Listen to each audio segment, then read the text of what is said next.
Hello everyone and welcome to TBR's webinar, Data Center Convergence, Infrastructure Transformation Shifts Go-to-Market Strategies, with TBR Principal Analyst Christian Perry. I'm Justin Sargent and I'm hosting today's session. As data center customers grapple with unprecedented levels of complexity in their ecosystems, they continually seek new infrastructure technologies to simplify their operations and deliver more flexibility. Vendors are responding in kind with converged systems, hyperconverged platforms, and new breeds of infrastructure designed to help customers better manage their environments. However, vendors participating in this transformation are adopting new go-to-market strategies that better support unique marketing and sales challenges inherent in this quickly growing market. In this webinar, we will examine these strategies and identify winning business models to help navigate the road ahead. Now, before I pass this over to Christian, there are a few housekeeping items I'd like to cover. First, we'll be recording today's session and posting it on our YouTube site, TBRI channel. We encourage you to visit our channel to watch this presentation or any of the others we've posted. Second, we'd like to hear your thoughts and opinions on the material we're presenting. Please send any questions to the Q&A function, and we will address them at the end of the presentation. And finally, we'll send out the slides from today's webinar as well as a link to the recording to everyone registered for today's presentation within 24 hours of the conclusion of the event. You can also find the slides as well as our previous webinar slides on our SlideShare account at slideshare.net/TBR_market_insight. And now let me introduce the analyst presenting today.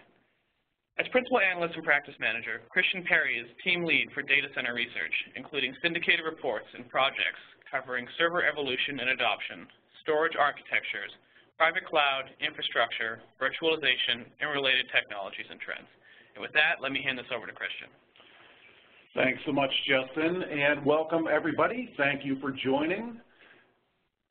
So more than ever, data center customers are turning to convergence to solve major problems in their environments.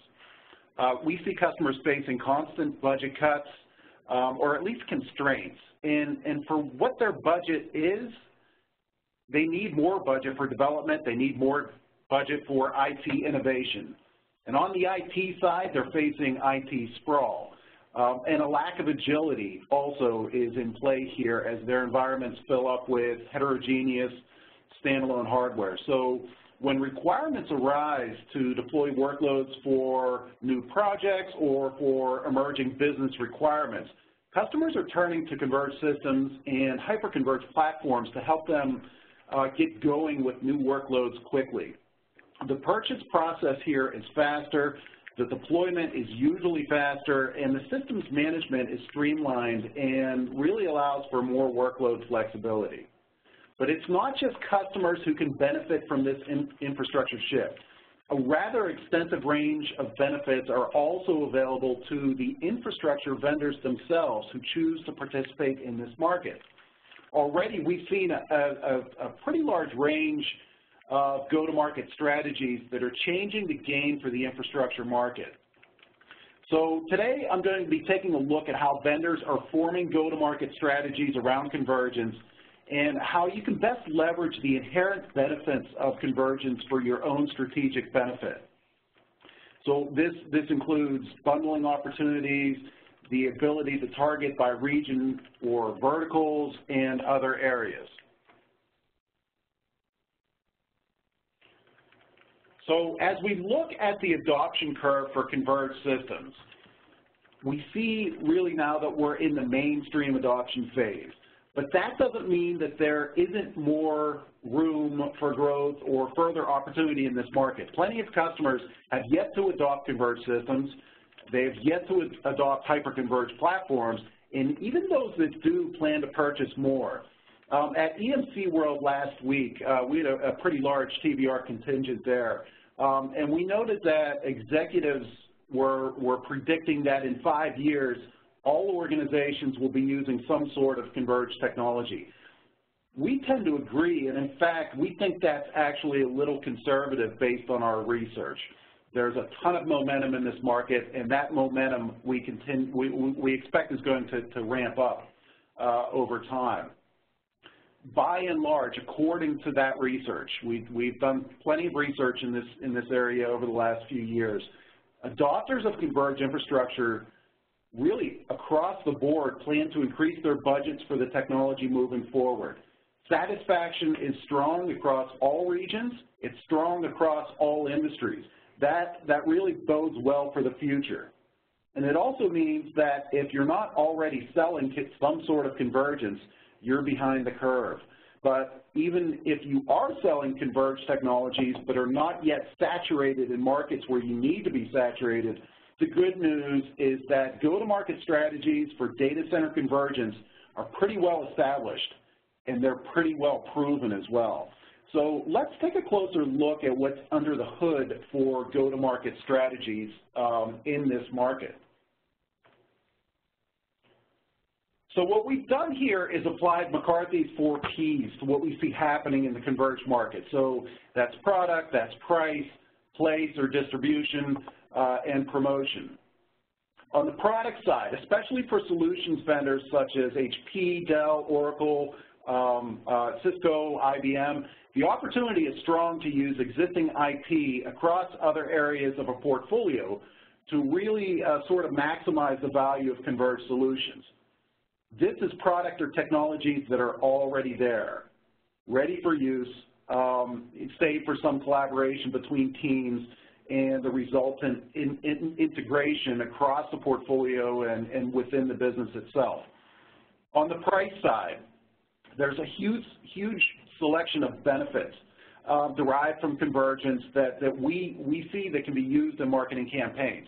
Cost is really a big driver here. It's a big driver of converged purchases, but customers aren't saying, I buy converged systems because they're less expensive than standalone infrastructure. They're looking at TCO, or at least they should be looking at TCO. They're looking at time savings associated with an easier purchase process, faster time to deployment, single point of support, and a host of other benefits. If we spin over to place or distribution, the beauty of converged and hyperconverged systems is that they can be easily engineered as workload or use case stacks. This really allows far easier penetration into specific markets than what vendors tend to encounter with disparate combinations of server, storage, networking, and system management hardware. If you understand what the emerging workload requirements are in a certain industry or region, you know where to focus your efforts from engineering all the way up through delivery. And then to the bottom right here, finally, promotion. Another beauty of convergence that we continue to see sort of playing out across major vendors in the space is the ease of which systems can be showcased, whether through road shows or other means. This just isn't possible. It's not reasonable, or it's not easily possible anyways, with separate complex combinations of infrastructure, management software, hypervisors, and all the other associated pieces. It's a big complex combination of stuff that's difficult to take out and show in a reasonable manner. It does happen, but converged and hyperconverged make it far easier. So we think that effective go-to-market campaigns will streamline efforts across all of these areas, all of these 4 Ps, if you will. And those who are entrenched in the convergence market know that the simplicity of the systems and the simplicity of the platforms really lend themselves well to these campaigns. The proof points are there. We've seen them, and we continue to see them. So let's take a closer look at what's happening. On the product side, so because converged solutions bring together all of the necessary or required infrastructure pieces that customers need to run a workload or a mix of workloads, the possibilities are basically endless for developing use case specific products. And so as the market gets more crowded, we're now seeing leaders in the space essentially pull the best of their businesses into their converged solutions, which in turn helps them differentiate. In some cases, this is indeed workload specific, but not always. So let's look at a few examples here. So HP, HP offers the HP Helion Cloud System as a software package or as part of an integrated converged system solution. Remember that customers are short on time. They're being pushed by their businesses to be more strategic. They're being pushed by their businesses to quickly enable business outcomes. So for an enterprise or a service provider that needs to quickly provision applications and associated resources in a hybrid cloud environment, for example, HP offers a fully cloud-aware integrated solution. And this sort of solution can be marketed more easily than a mix of technologies that might not seem to be a rational mix because it's difficult to see the final product. And just last week at EMC World, Scale.io, we thought really had a coming out party of sorts thanks to its integration with DCE's VRAC system. EMC had a gap between its mission-critical vBlocks and its vSpec appliances, but thanks to that Scale.io acquisition, DCE now has a highly scalable platform that sort of slides right into the portfolio to address next-generation applications that don't need the same availability, don't need the same performance as mission-critical workloads. So that's another example of how some of these products are coming to light and then coming from a design perspective, engineering, and then coming to market. And customers, can easily view these things as a fit within their environments, depending on who the customer is and what their requirements are. Another example, it's not just the software that goes around the systems, it's support. So buyers of Dell's Vertex systems automatically receive Pro Support Plus. Now, there are a lot of customers out there that want to get their hands on Pro Support Plus, but they haven't yet because it's an additional cost for their particular business. With Vertex, that's a benefit. Now they get it. So there's a lot of packaging opportunities. There's associated product. There's associated services that can be tied on to these solutions, and that's a big part of what we see as the whole product strategy happening in these go-to-market initiatives. So if we jump on over to price, this is a big one. So when it comes to data center architecture, price certainly is one of the areas we see vendors trip over themselves on a regular basis. Trying to justify massive upfront investments that don't provide big benefits over what customers are already using can come across as sort of trite. But with converged infrastructure, and that includes hyperconverged, it's almost impossible not to convey cost savings in some meaningful way. The benefits are just far too numerous. But there still is some finesse that needs to be used to focus the conversation on TCO. The customers, as you all know, customers aren't stupid. They know they're facing those same big upfront costs, perhaps more so than standalone infrastructure, with converged infrastructure, although not so much with hyperconverged. But what vendors need to do is explain the tremendous cost benefits over time. There is some low-hanging fruit here that should be part of any go-to-market strategy based on what we see in the market and based on the thousands of customers we talk to, those customers who own converged systems. One of these is space. I spoke earlier about IT sprawl. So in our converged research last year, 34% of customers indicated that IT sprawl was one of their biggest IT challenges that in turn prompted their purchase of converged systems. It's no secret that standalone servers and storage take up space and take up a lot of it. Converged infrastructure helps in a big way here, and the impacts are widespread. It's not just around the footprint savings and the flexibility that those savings in turn enable, but also the associated savings on real estate, the savings on power, the savings on cooling. And when customers use converged systems for mixed workloads, rather than just deploying for a single workload, those space savings really come into play. They're amplified because they can replace a wider range of servers and storage.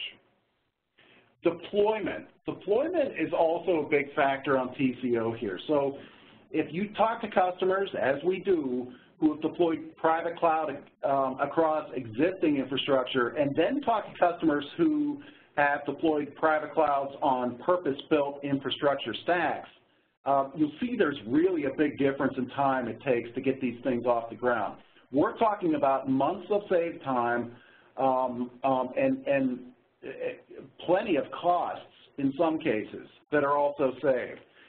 Enterprise customers might fully understand the benefits of private cloud. They might fully understand the benefits of VDI, but a lot of them are afraid to take the next steps required to actually get there and be using these things because the process is so complex. All the way, and not just actual, installation, deployment, and integration, but also with purchase and acquisition, and then even the ongoing management of these initiatives. Convergence, don't get me wrong, convergence is not perfect. And I don't think there's necessarily a perfect model for any workload or a perfect infrastructure type for any workload, but there are clear advantages tied to TCO when using converged systems, when using hyperconverged platforms for these initiatives. And then another, so management is the other piece of that low-hanging fruit in this whole price equation. We've seen huge progress in infrastructure management in recent years, and really, this includes management of traditional standalone servers and storage. Plenty of advances there. For those vendors who continue to sell even high-end, expensive standalone servers and storage, they're doing a lot to ease the usability of the management around them. But from our perspective, many of these advances are indeed being driven in the converged ecosystem. Single pane of glass management is a big driver for IT buyers who are strapped for resources, and really, which IT buyers are not strapped for resources? We see plenty of them. The faster that those buyers can provision what they need, the more apt they are to consider architectures that might be outside their norm or outside their usual level of comfort.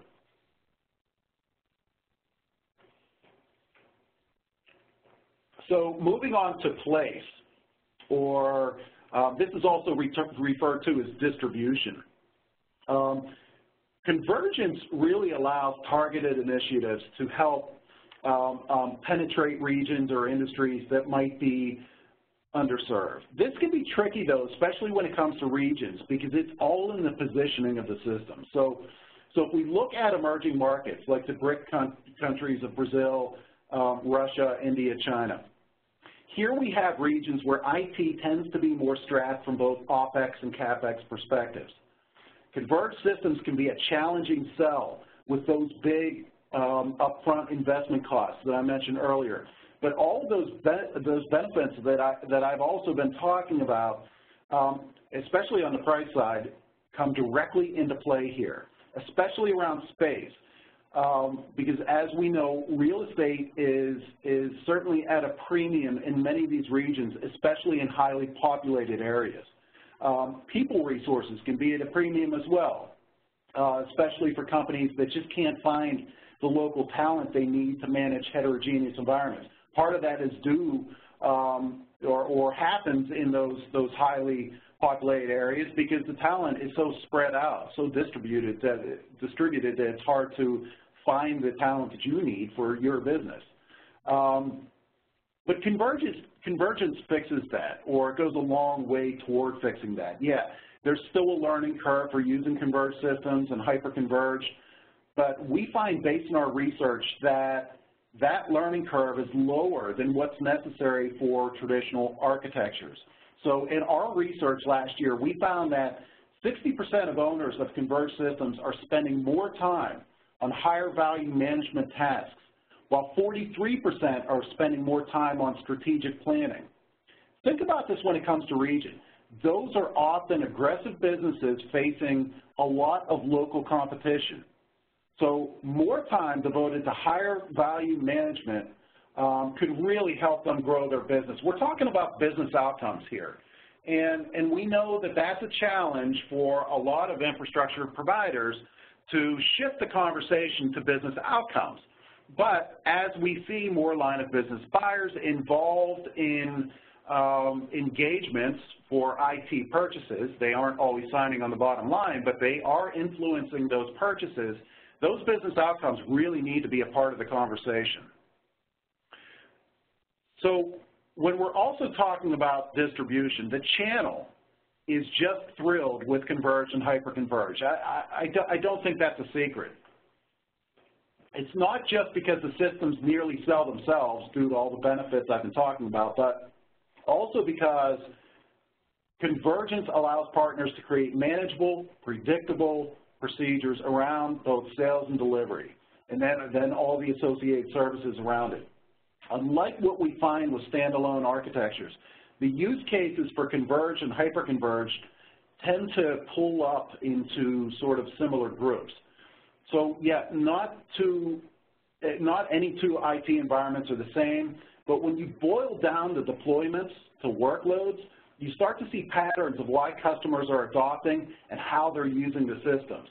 So in turn, in the channel, this allows channel partners to focus their efforts and really sort of expect what's coming down the road from engagements with customers. That's big. That's, you know, it's cost savings, it's more predictable business, it's more predictable business processes.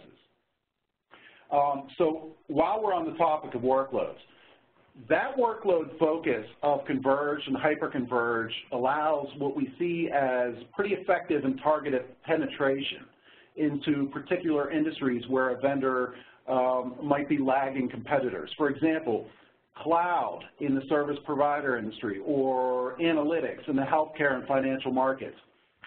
Partnerships really are key here, because an effective converged solution geared for a specific workload often is integrated pretty tightly with an ISV software like HANA, for example. But it's not necessary. It could be more about the hardware configuration to meet the specific requirements of a workload like VDI, for example. Essentially, what you put into the systems and then how those systems are presented to the market will dictate how you grow. And then in this case, it'll dictate where you grow.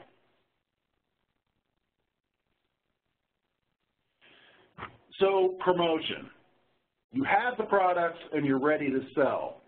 There's a fairly significant difference we've seen with the ease of promoting converged and hyperconverged versus standalone servers and storage. Selling the former type of infrastructure, standalone, means you really have to cover a massive range of use cases. Granted, certain server and certain storage lines are geared toward Tier 1 or Tier 2 workloads, but it's still quite a bit less focused than what happens with converged. Because with a server line, for example, the customer still has to be thinking about his or her existing storage infrastructure, and hey, this server might not be a good fit with that. That isn't quite the case with converged, because it's all here and it's all designed to work together. It's pre-engineered. This really eases the requirements of promotion because it's predictable. And you'll notice this isn't the first time I've mentioned predictability. Granted, again, competitors selling these solutions are enjoying the same predictability that you might if you're selling converged solutions. But that's where we see solution centers and roadshows being really effective. That upfront investment, no doubt, scares off some customers to converge, not so much with hyperconverged. But the key is getting customers to try the systems. We know that based on those thousands of conversations that we have with converged customers, that once most of them try the systems for a workload or even a mix of workloads, they're hooked. This is a mature technology segment. The stuff works. And there are a lot of established customers, both big and small, who we know plan on using Converged and hyperconverged for the long haul. I don't think this is an accident or a fluke, but you still need to do the legwork to overcome objections around initial investment. So discussions around product and price will get customers interested, but promotion will help to close the sale. Solution centers, yeah, they're not always a possibility, especially for smaller vendors. But road shows really, from our perspective, should be a no-brainer. Take a solution or a set of solutions on the road and let customers get their hands dirty with them. If they know their workload requirements, it shouldn't be difficult to show the benefits. All right, so let's boil this down into a sample action plan. This is extremely simplistic, but I just wanted to tie the pieces I've discussed today into a vision that we see happening now on a regular basis. You have the hardware, or you have some of the hardware, and you have partners to fill out the rest. You have the software, or you have a partner there. Develop a stack for a specific workload, in this case, SAP HANA. We've seen these stacks emerging. Set the price. Understand the dynamic behind TCO. Message the cost savings over time over traditional architectures.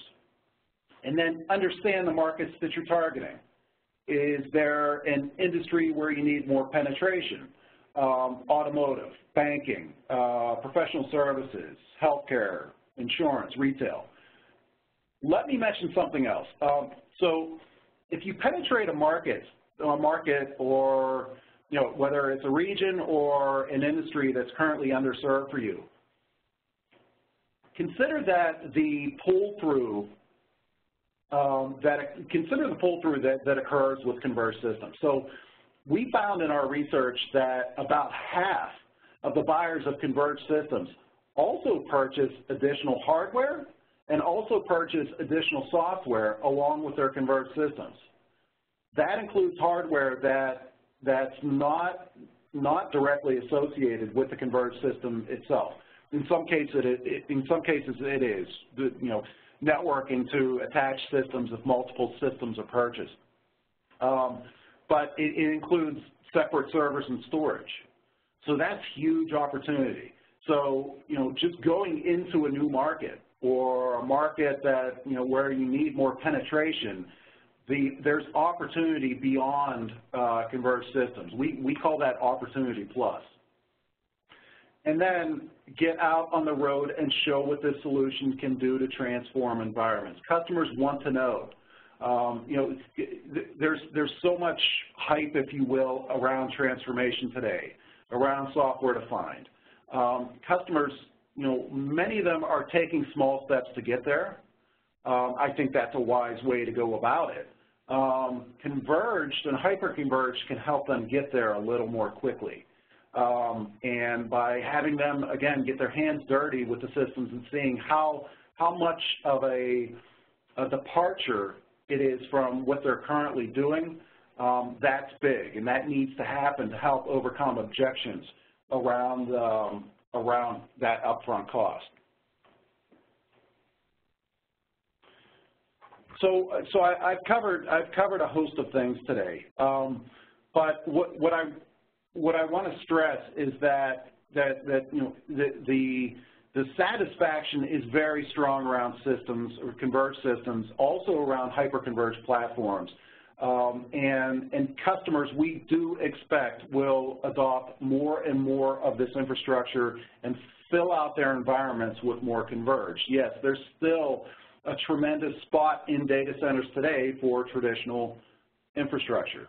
That's not going to change in the short term. The makeup over time, however, will favor converged. So yeah, there is that strong market momentum.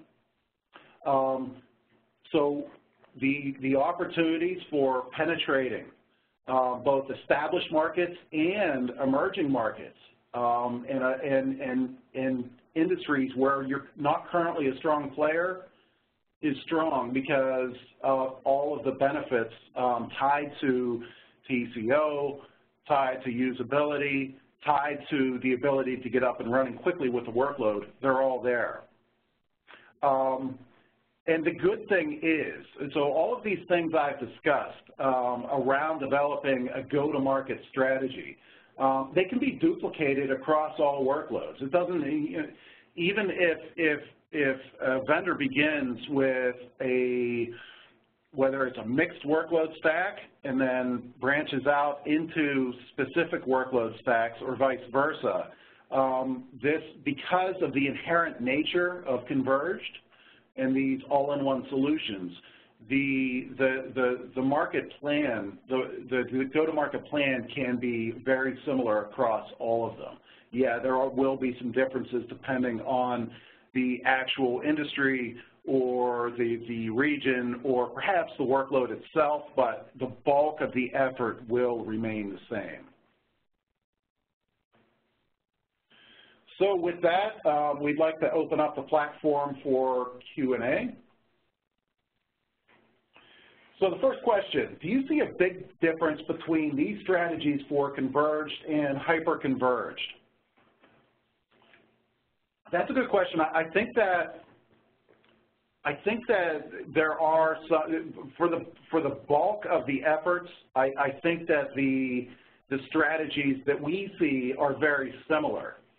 But there are two areas. Price is one, because just by their very nature, converged systems, traditional converged architecture carries a far higher upfront cost than many of the hyperconverged platforms out there. So the discussion around TCO does change a little bit with hyperconverged. In some cases, it could change quite a bit if the hyperconverged deployments are large and if they are displacing a larger amount of traditional standalone systems. Another area is with software. So we know that there are software-only hyperconverged providers out there. So that's a different conversation. But what we're talking about here is hyperconverged as it appears as a full stack with the software and hardware. In that situation, outside of price, many of these factors are very similar. Next question. What's in it for the channel if they only sell pre-engineered, pre-integrated solutions so they can't offer their own services? The opportunity around the solutions themselves is tremendous, but what we found is that many customers are indeed purchasing some sort of services, whether it's consulting or deployment and integration from the channel partners with their converged systems purchases. And that's being enabled by the vendors because the vendors want to offload that to the channel partners. It's rather resource intensive, and there's a lot of training going on across many of the leading converged vendors to enable channel partners to indeed provide those services.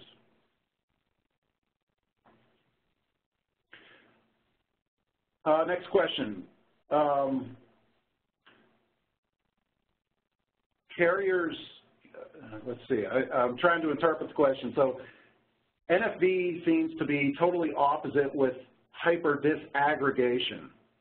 They already have single vendor and workload. Which one is lagging? Which one will learn from the other? NFV, hyper disaggregation. Yeah, that's a good point. And we see these markets, and when we look at service providers who are indeed deploying NFV at a far faster, NFV and SBN at a far faster rate than enterprises, where it's pretty much a trickle at the moment. I think this is a good reason why we're not seeing the uptake of converged in those markets as we are in enterprise markets. But at the same time, those data centers, we we generally recognize as having a more limited set of workloads in some cases, if not in many cases.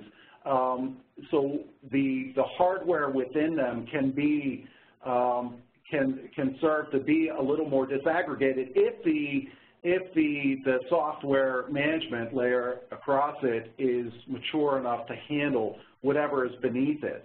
And then the hardware in turn, because we're talking about very large data centers here, the hardware in turn can be white box. It does not need to be overly sophisticated. So the focus is then in turn on the software. Is there a place for Converged there? There is, and we do see uptake of Converged in certain service provider markets and areas on a workload by workload basis.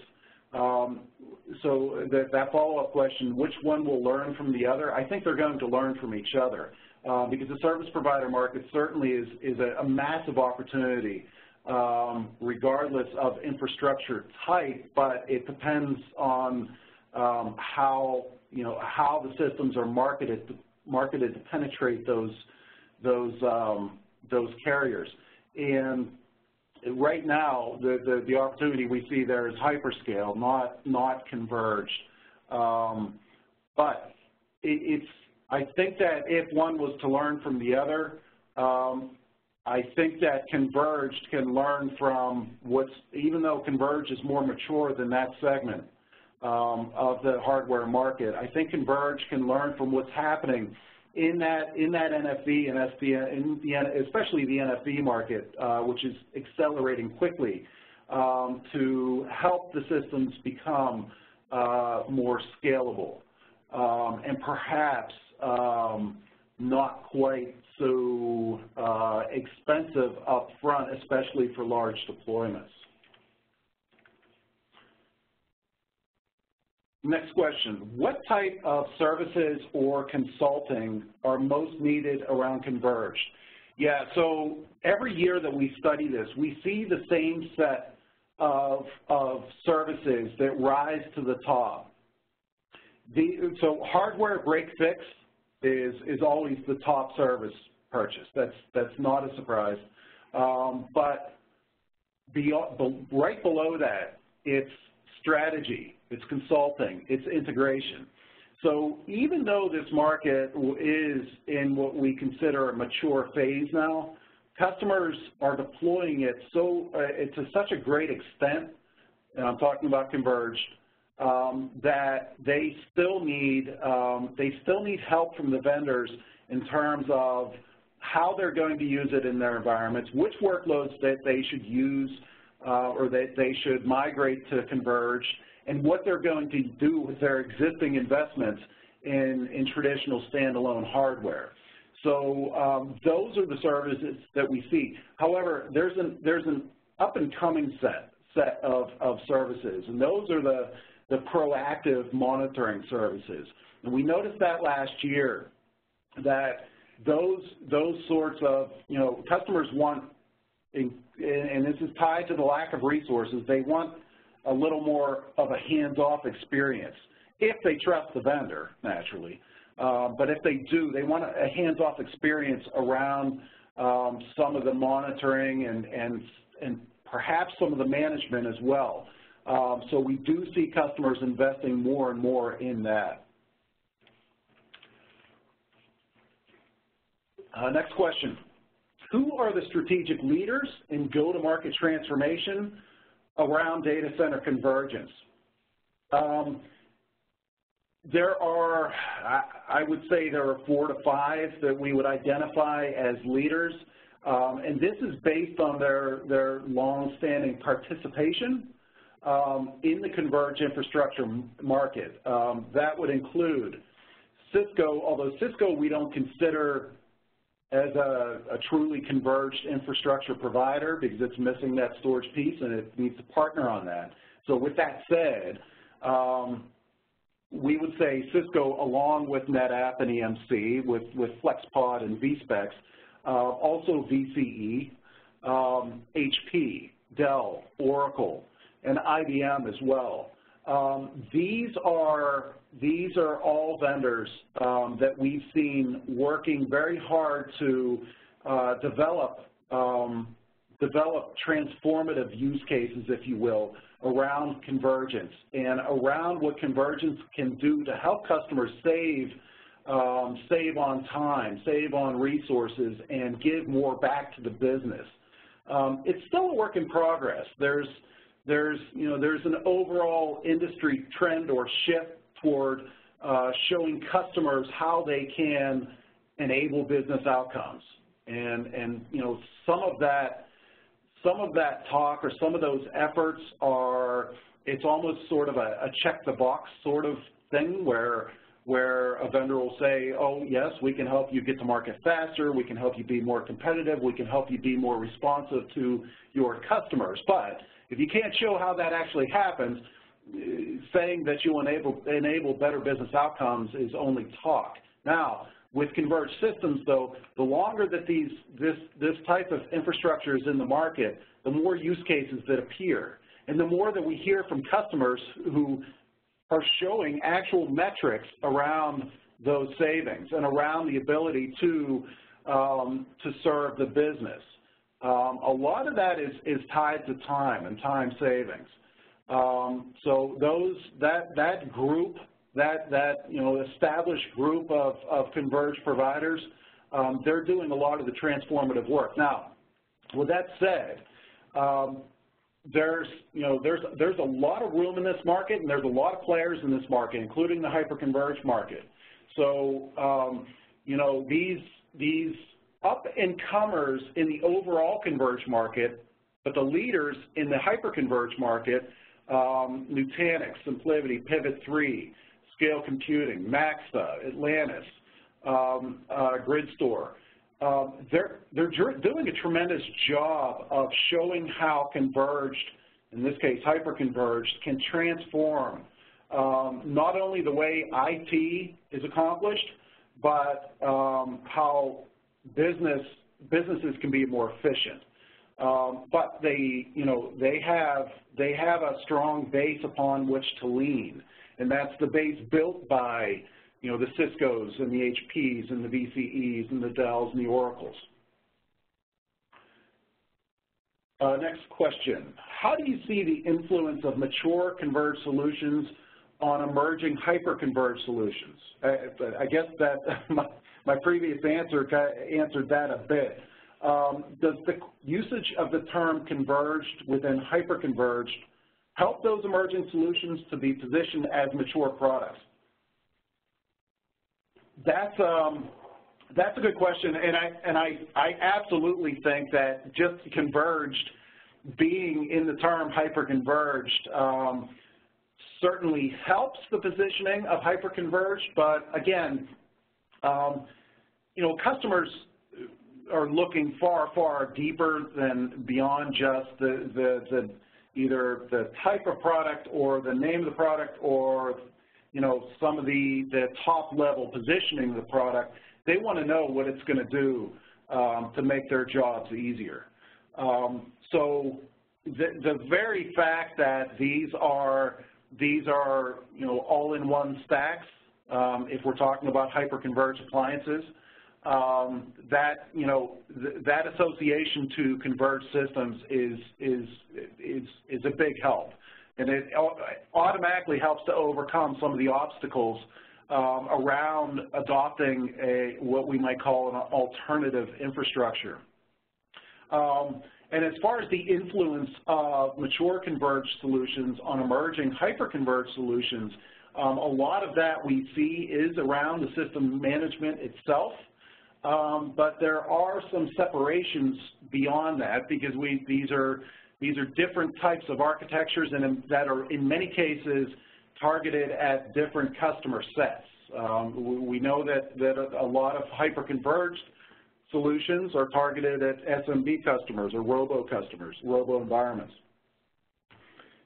So there's, I guess what I'm saying is that from our perspective, there doesn't need to be a big influence of converged on hyperconverged at this point because hyperconverged is becoming, it's very quickly becoming its own entity.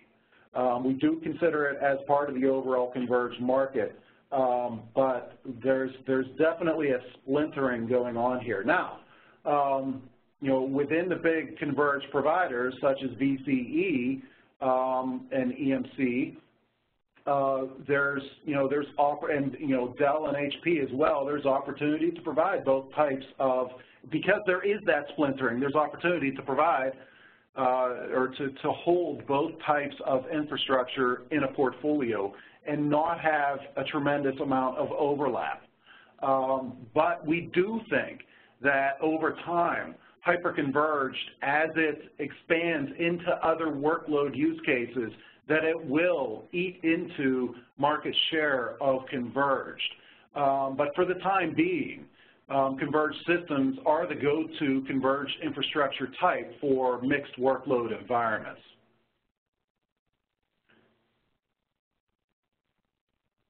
Next question. Any comments about how hard it is to displace an incumbent converged or hyperconverged vendor? Are you seeing a preference for homogeneous converged environments? Yeah, that's really interesting, because when we perform our converged research, and last year we had thousands of surveys, and so what we do is, we ask every single brand and type of system that those customers are using in their environments. And we looked at customers with at least 1,000 employees, but we had quite a few customers with 20,000 or more. Now, even customers with between 1,000 and 5,000 employees, maybe what we might call mid-sized enterprises, they're using more than one type of converged system. Many of them are. Which, when we first started this research a few years back, that surprised us, because we expected that, even then, that customers would adopt on a per vendor basis, and then perhaps expand from there. But there are a lot of environments out there where customers are using more than one brand of converged solution, which is interesting, but not completely surprising when we know that, for example, the Oracle systems, which are so data-centric, can easily be adopted by say, VCE customers or customers of HP converged systems.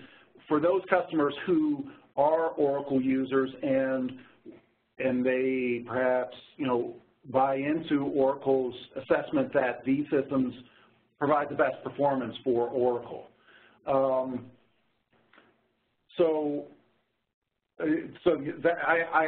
answered the second part of that question first.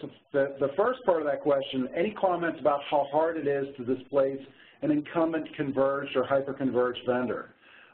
Based on the feedback that we've received from customers, it's pretty darn hard. And the reason why it is hard is because almost across the board, across all brands that we look at, and we look at every brand in the market that provides converged systems, satisfaction is strong.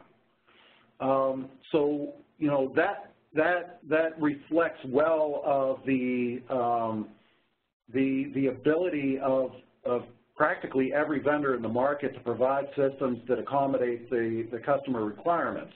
On the other hand, it might be a reflection of a lack of differentiation in this increasingly saturated market. If customers don't see a tremendous difference from vendor B, they're not going to want to replace vendor A in their environments. Also, there's another big factor here, and that is the large initial investment. It takes time to see the TCO.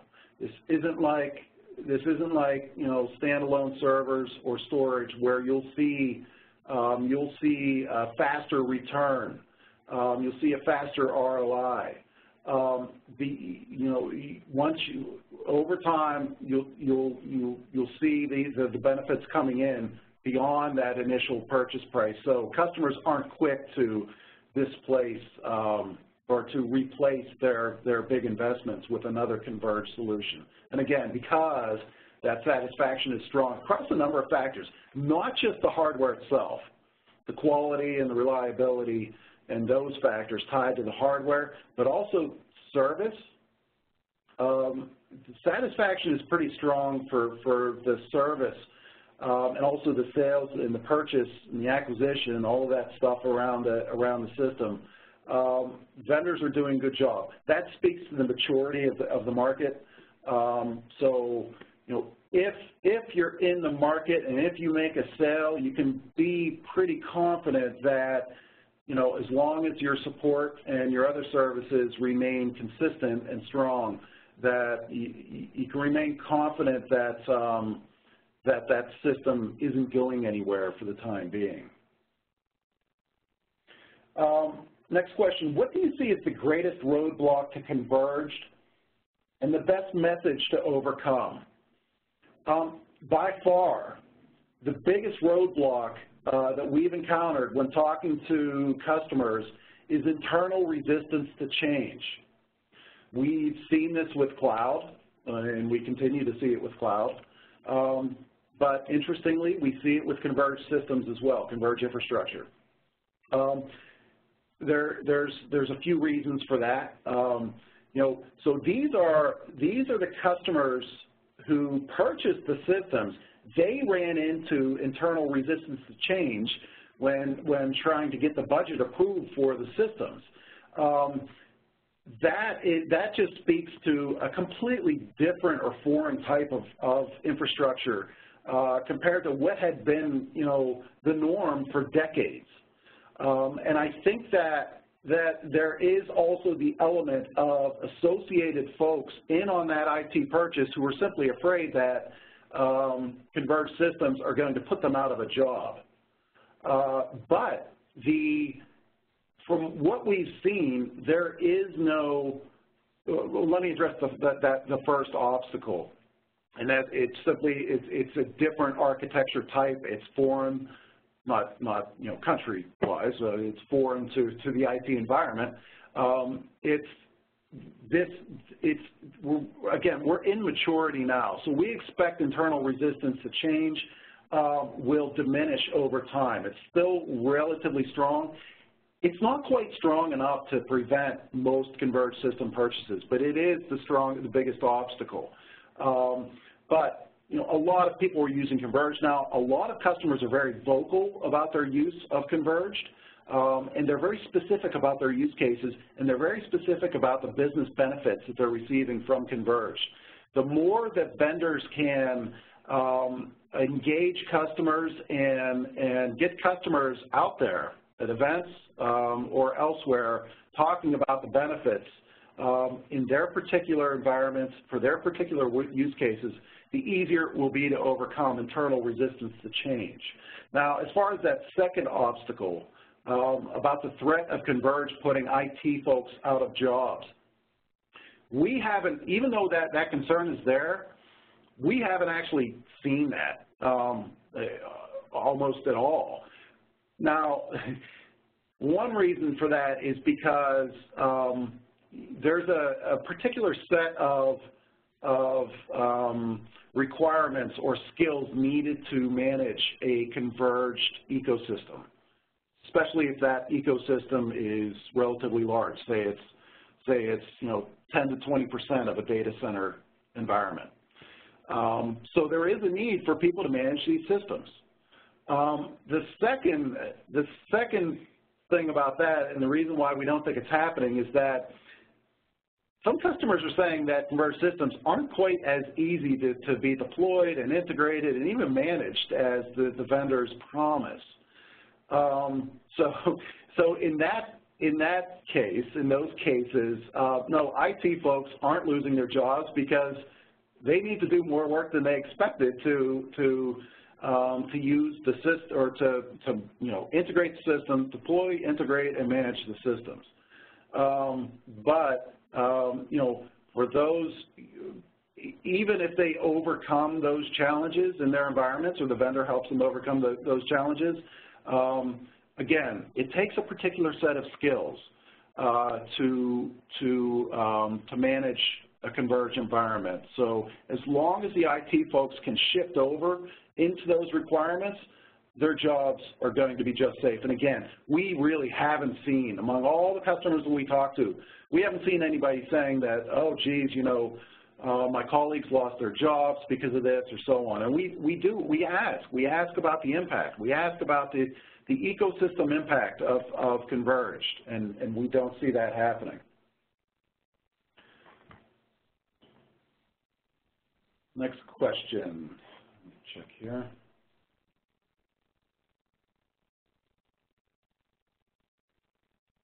Okay, next question. Within hyperconverged solutions like EvoRail, what's the real differentiator for the customer? Meaning why customers should buy solution A from vendor A rather than solution B from vendor B? That's a good question. That is something that we look at, and that was a concern of ours for EvoRail when it was announced, and we saw all of those hardware partners across EvoRail. What we are seeing is that some vendors are not comfortable with just slapping EvoRail onto their hardware and going to market. I think EMC's vSpecs Blue is a good example there with the Blue Manager, and there's a host of various management capabilities that run on top or run alongside EvoRail to provide differentiation. And we see differentiation happening elsewhere with HP and Dell, for example, that you know help those particular providers of EvoRail boxes stand out. I do think that I think that there's a lot of vendors in that particular ecosystem, and that there may be consolidation over time because it is going to be hard to differentiate. And if we're talking about hyperconverged, the entire hyperconverged market, there's actually a ton of differentiation across all the various players, including VMware with EvoRail, but also all of the other, and I mentioned a whole host of them earlier. They're all doing things a little bit differently. And those differences can be tied to the size of your company, your particular workload requirements, and the IT skills that you have in place. So, depending on what your requirements are and what your resources are, there's very likely a hyperconverged fit for your environment, unless you're running all your workloads just fine and you have no need to change. But that's not what we're talking about here. All right, well, I think that's all we have time for today. And so thank you, Christian, and thank you, everyone, for your questions. You can follow Christian as well as TBR on Twitter. The handle's listed here. Additionally, before you sign off, we'd like to ask you to take a quick survey about today's presentation. As we do these, we're always looking for ways to improve the information we provide. So your feedback would be greatly appreciated. Otherwise, we'll leave the chat function open for another minute or so to ask any last-minute questions. And otherwise, have a great afternoon. Thanks.